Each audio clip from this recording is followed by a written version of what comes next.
বাবার জন্য কলিজাটা ভাজা হয়ে গেছে।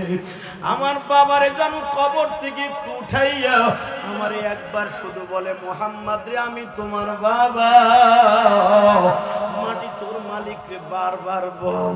ও মুসা আমি কতবার বলছি আমার বাবা কবর থেকে উঠে নাই। আমি হালিমায়ে সাদিয়ার বাড়ি বড় হইছি রে মুসা। এই হালিমায়ে সাদিয়ার বাড়িতে দাওয়াত ও তাবলীগের কাজ লইয়া যাইবার পরে সেই পরিমাণ মায়েরা মারে মারছে রে মুসা। তাইবের ছেলেদের মাইরের আঘাতগুলি আমার পিঠের মধ্যে এমন ভাবে গোশত জেগে আছে রে মুসা, যেই গোশতগুলো তুমি দেখতেছো। আমি আপনাদের দুইটা পাও ধরে বলি গো ভাই, আমি আপনাদের দাওয়াত দিয়ে নিয়ে এসে আমি আর ওয়াজ করতে রাজি নয়, শুধু আপনাদের খেদমতে আরজ করতে চাই।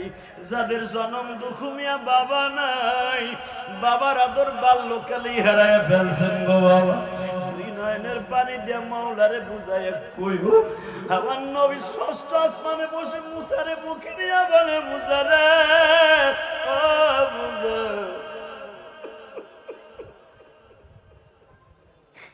আমি বাবার আদর পাইবার জন্য তাইফে ছিলাম গো মুসা।